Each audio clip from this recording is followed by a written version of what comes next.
Hello, my name is Sebbi, and welcome back to the coffee break in Minecraft. Today is Wednesday, May 29th, 2019. The ending of the last episode was quite exciting and quite dangerous because I had to cross this jungle, and yeah, there were so many angry guys after me. And yeah, the result of this is that I now have to be super careful when I proceed on, because I don't want to attract their attention. I don't want to run into a creeper that is hiding between the leaves. So yeah, I have to be super careful returning into the jungle. And yeah, we are making progress. We are making progress indeed with the exploration of this map. The last map of this layer we are currently working on. And yeah, then comes the big decision. Then we have to make a very big decision to decide if we want to, yeah, where we want to go next, because then I have to decide which row I like to explore. And yeah, I think this could be quite an important decision, because yeah, I don't know what we will then see and what we might miss based on our decisions. So decisions, always cool, always our favorite thing to do, to decide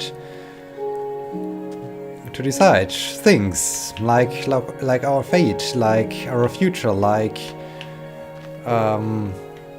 what we want to eat for dinner or so. And yeah, deciding is also a thing I have to do for my work on the PhD thesis. It makes good progress. It makes a very good progress. Yesterday I finished the great overhaul of the PhD thesis, so now I read through every chapter of it, I improved every chapter, and I would say it's now in a decent shape.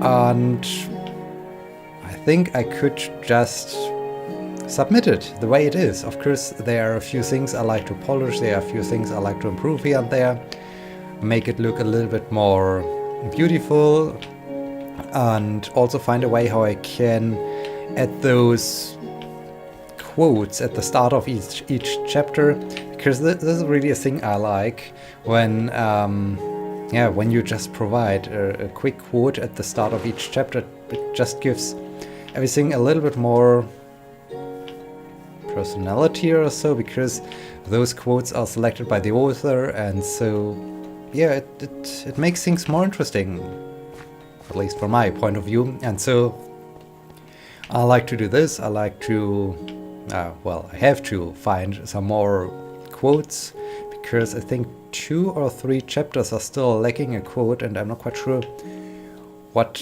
I really like to use for those chapters. But yeah, have to look for those things. Maybe I like to change a little bit the reference style I'm using. Maybe that's the thing I like to do. And yeah, just a few more cosmetic changes. And yeah, then I think it's about time to decide when to print it, when to submit it.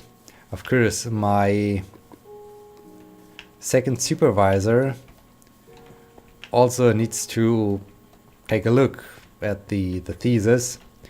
And yeah, this is probably what I like to initiate today. Today I like to send her my current version of the PhD thesis, so that she can give me feedback, look through it, say, okay, that's good enough, or please don't submit it. This would be a complete disaster if you would do this. I hope this is not the case, but yeah, we will see what comes out of this.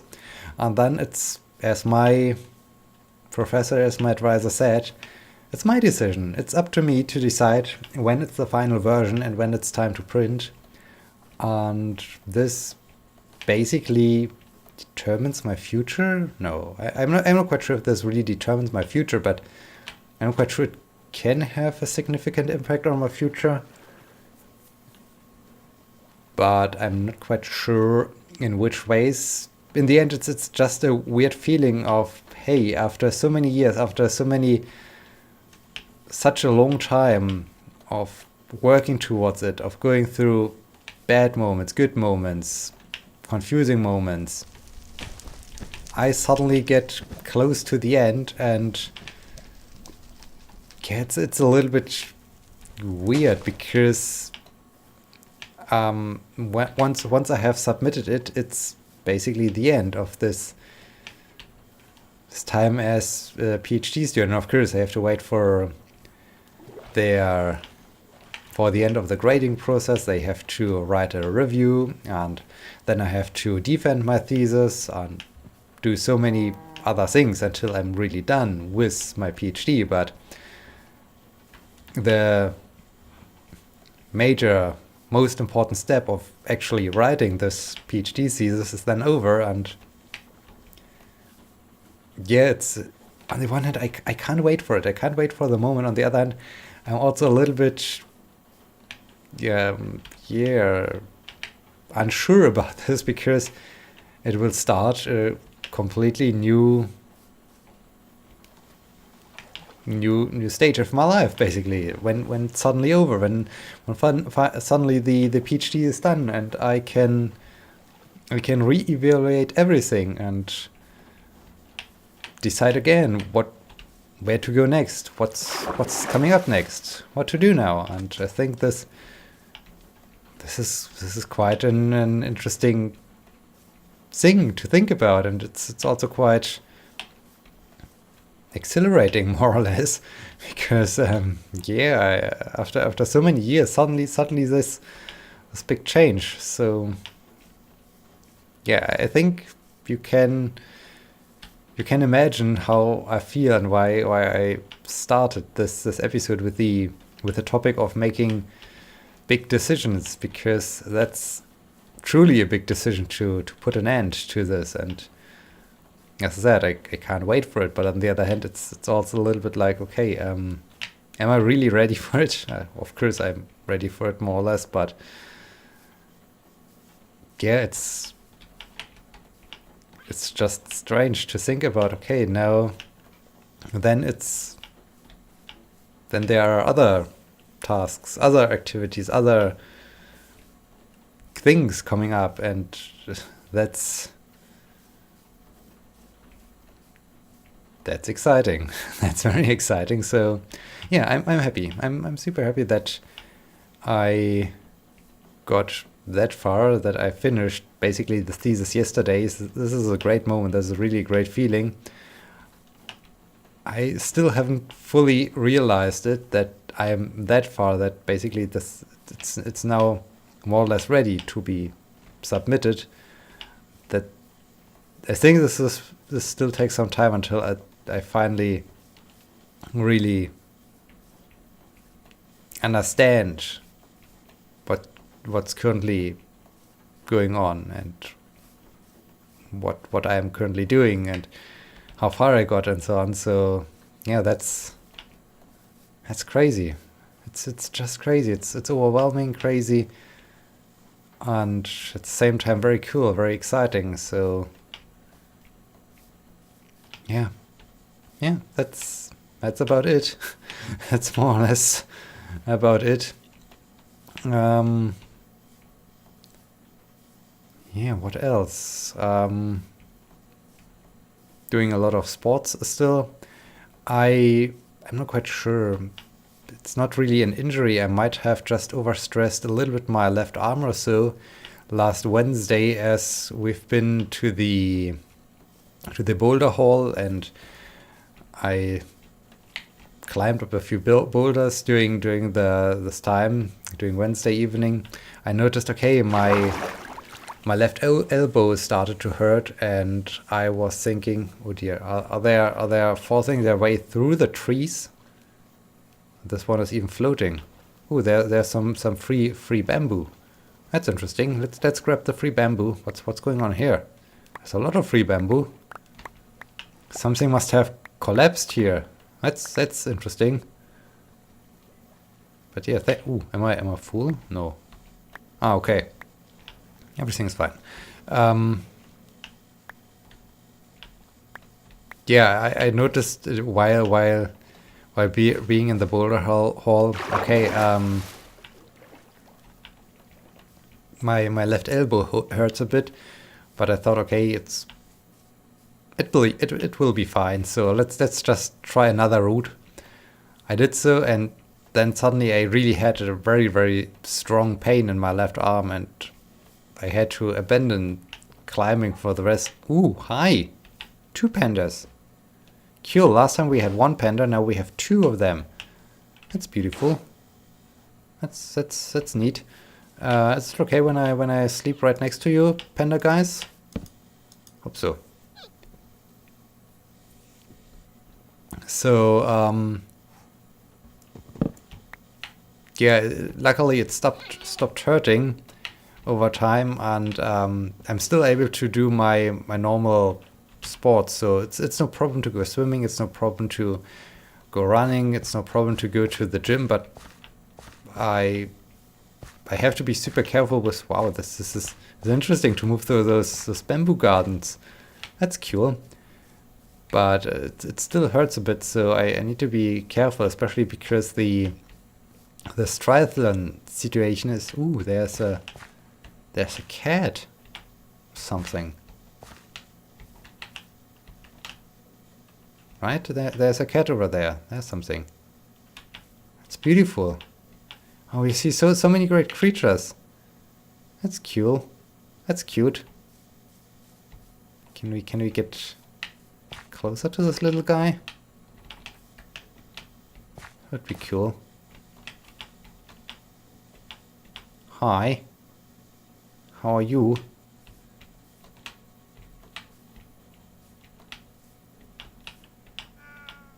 Meow. Hi. Sweet. Very sweet. Cats are cool. Cats are just cool. So yeah, I have to be careful that I'm not injuring myself before this triathlon situation. This would be really sad when this happens. And yeah, speaking of the triathlon and the PG thesis again, it would be nice to submit it before this triathlon. This would be cool. This would be, oh, another cat. Hi. Would be really a great accomplishment. And yeah, so let's discuss a question, because I got a question from Matthew. He asks, any tips for hiking? What should I look for to choose where to go and what gear to bring?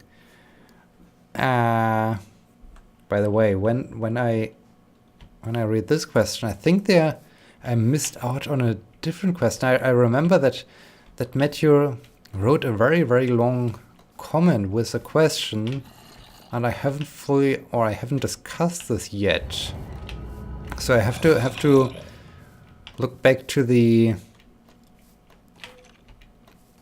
comments to not miss out on one of Matthew's questions. So apologies, Matthew, if I haven't answered this question I'm currently talking about. But yeah, let's talk about hiking. Any tips for hiking? What gear to bring and where to go? Well, I think this is a little bit difficult to answer, because mostly it depends on your personal preferences. I mean, if you're someone who enjoys mountainous regions, then you should go into a mountainous region. If you like forested areas, go to a forested area. If you like the coastline, go to the coastline. So I mean, those should be should be completely up to you. I mean, it's your preference, what you want to see. So I can't really give you good tips. It just has to be your choice, your idea, what kind of nature you like and what you like to see. Personally, I would go to mountainous regions, the best case scenario, there's a stream I can, or some kind of stream, river, whatever kind of flowing water, I can walk next to it, maybe some waterfalls. Hiking up a mountain or so, looking down from it. That's things I would personally enjoy, but that's completely up to you. What gear to bring also depends. It depends on so many different things. I mean, it depends on the season. If you're out for a hike in the summertime, I wouldn't recommend a very, very thick winter jacket or so. I mean, dress for the weather. And I think weather is really the most important thing you have to keep in mind. I mean, you can basically hike in any weather, but it's nice when for instance, they predict rain, then bring some gear that is waterproof, that protects you from the rain or so. And I think the most important thing to consider and to decide what kind of shoes to bring. I think especially for hiking, shoes are a very, very important decision. And this depends on on a lot of things, what shoes to bring. Also, another thing is a day hike. So just move into the region for a couple of hours or even the entire day. Let's say you start in the early morning and you return in the late afternoon, early evening or so. Or do you want to stay somewhere out in the outdoors? Do you need a tent? Do you need a tarp or something to build a shelter with? I mean, that's also a very important thing to consider, and that has a significant impact on the gear you bring, of course. So yeah, you have to decide on that. Let's just assume you want to do a day hike in a mountainous region, because I think mountainous region, when you're ready for this, you can basically hike everywhere, because hiking at the coastline is not so much different hiking in a forest. I mean, there are no uphill sections, there are less rocky parts. But in general, I think the general thoughts and questions you have to answer apply to everything and to every location, every region. Ow. And so, yeah, let's assume day hike in the mountains. The first thing is weather, of course. When it's raining or cold or muddy or so, you need more protective gear than during, let's say, summertime, very warm temperatures, no rain, dry landscape or so, dry environment. Then you don't need so much things. Is there wind? Then you should maybe wear a few things that protect you from the wind or so. This could be also an important thing to consider. But yeah, especially shoes are important in such a region, because they protect you and they give you grip to move up the slopes of the mountain or so. And here it's very, very important to be more or less honest to yourself and to know your limits. If you are like me and you're doing a lot of sports, if you do a lot of hiking, if you have good leg muscles, good foot muscles also, you can compensate for a lot of things. You have a better standing, you have a good stance, you don't slip that easy, and especially with experience hiking in rough terrain, mountainous terrain, you start to basically develop some skills how to move through this environment, what to avoid, how to maybe get through more precarious situations or so. And this basically, your skills also determine the shoes you have or you should wear.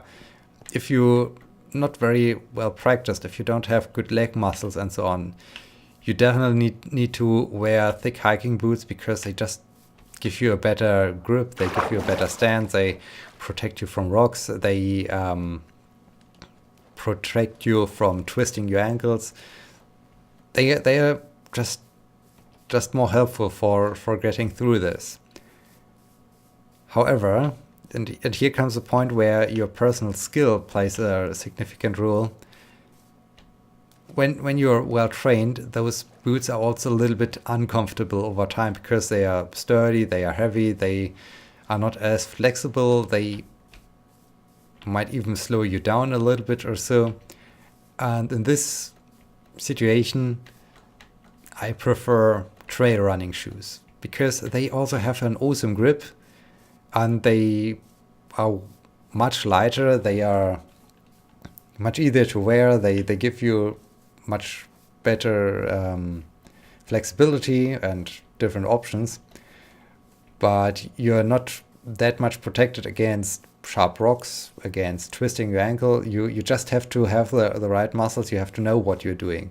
And I think that this is really a very important thing you have to consider, and you have to be honest to yourself. What can I really do? Where are my limits? And limits are also an important thing for selecting your distance. I mean, if you just start doing hiking, I wouldn't recommend going for a hike of 20 kilometers or more because your muscles aren't trained for this. You probably don't have enough stamina to get through this, and this would be then very bad because then it becomes really like a very, very tough ending to the what's going on there. Is this what that? Oh, that's a fox. There are 2 foxes. Oh, 3 foxes. Oh, that's beautiful. That's cute. That's nice. We saw so many different animals today. That's awesome. That's so great. There are even some wolves. Cool. Yeah, then hiking just becomes a bad experience because you're super exhausted, everything hurts and so on. So start slowly. That's also an important thing. Bring enough food. Bring enough water to drink. I know that's really a big trade-off because with more food, with more drinking water, you're of course carrying more weight, but in the long run, it's better to have a few things you can snack during your hike or so than just being super hungry, because this also influences your hiking experience, and in the end you're not that happy, you're not enjoying it because you're hungry, you're thirsty or so, and also it makes you more exhausted, which could be another problem if you're new to hiking. What the hell is going on with that? With a squid? Oh, weird. Yeah. What gear to bring? Of course, bring the right gear for the right weather, as I said. I mean,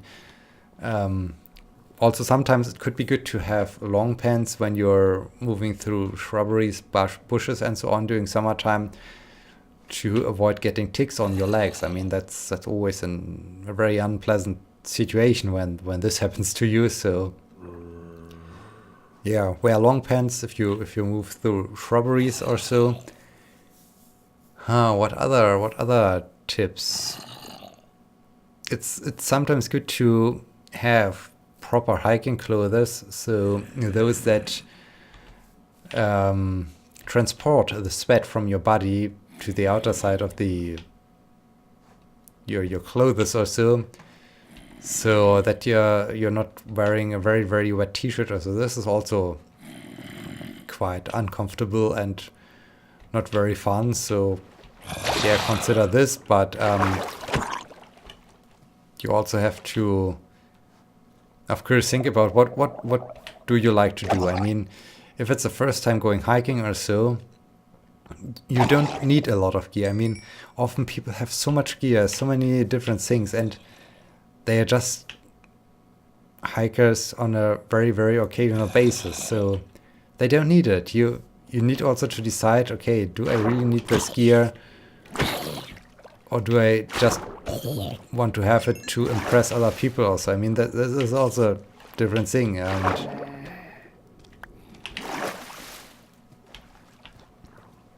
And yeah, if you just like to give it a try, you don't need a lot of gear. Just go for it. You're wearing your standard t-shirt, so that's also completely fine. Yeah, I mean, I do have so many other things in mind, but maybe just ask me another question concerning hiking. Be a little bit more specific. Do you have a particular question I can answer? So I think this would make the thing a little bit easier, because otherwise I would just continue to ramble around and try to come up with a good answer or so. And I think that's the keyword. That's the keyword to end this episode. I hope you enjoyed this very episode and hope you will be joining me next time.